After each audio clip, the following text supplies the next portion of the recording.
किसी ने क्या खूब कहा है, जीवन के रण में खुद ही कृष्ण और खुद ही अर्जुन बनना पड़ता है।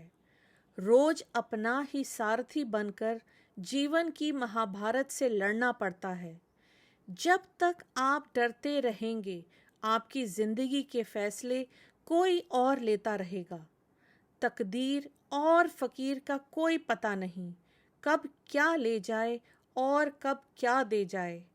विश्वास करने वाले से ज्यादा बेवकूफ विश्वास को तोड़ने वाला होता है। हमेशा दो तरह के लोगों से दूर रहिए।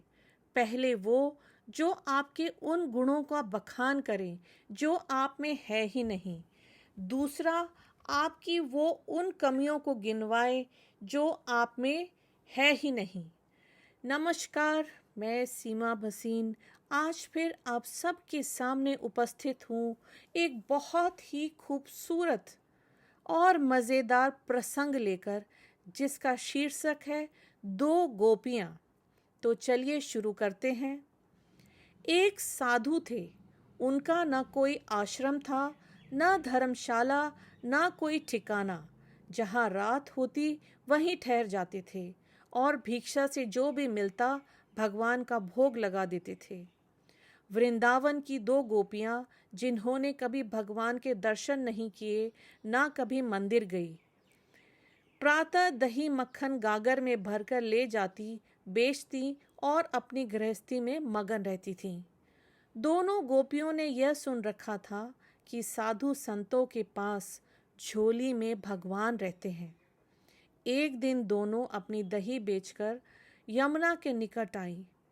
वहां देखा कि एक साधु अपनी झोली रखकर संध्या वंदन हेतु स्नान करने गए हैं। झोली एक वृक्ष के नीचे रखी है। कौतूहलवश झोली में भगवान है। भगवान कैसे हैं? उनके दिमाग में ये प्रश्न दौड़ चला और इसी भावनाओं के साथ वो चुपके से दोनों गईं और जैसे ही उस साधु की दृष्टि उन पर से हटी, दोनों ने चुपके से झोली उठाई और सारा सामान बिखेर दिया, पर भगवान नहीं मिले। तभी उनकी नज़र एक डिब्बे पर पड़ी। डिब्बा खोला तो देखा कि लड्डू गोपाल डब्बे में बंद हैं। एक सखी बोली, यही तो भगवान है।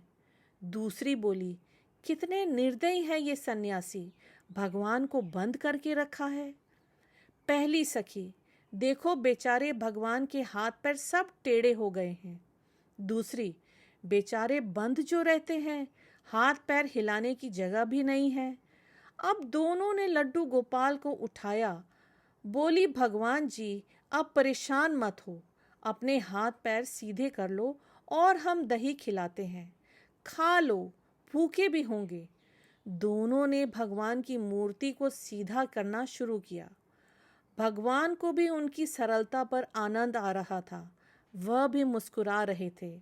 जब वे थक गई लेकिन हारी नहीं, तो भगवान को हारना पड़ा।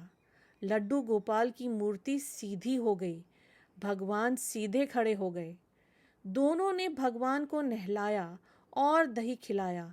फिर बोली, अब लेटो, आराम करो। वह सीधी मूर्ति डिब्बे में नहीं जा रही थी।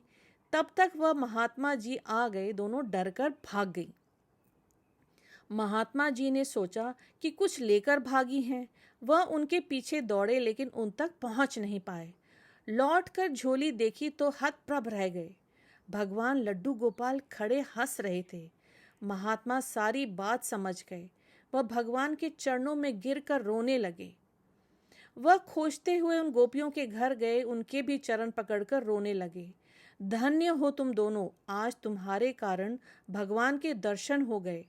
जीवन भर संग लिए घूमता रहा पर सरल नहीं बन पाया। कथा भाव ये है कि नवधा भक्ति में सरल भक्ति महत्वपूर्ण है। भगवान भाव और सरलता पर रीझते हैं। हम जीवन में सरलता नहीं ला पाते, यही हमारी विडंबना है। आइए हम सब प्रण लें कि अपने जीवन को सरल बनाएंगे। इस कहानी से हम सीखते हैं कि सरलता में ही जीवन है। आप जितना सरल रहेंगे उतना भगवान के समीप रहेंगे।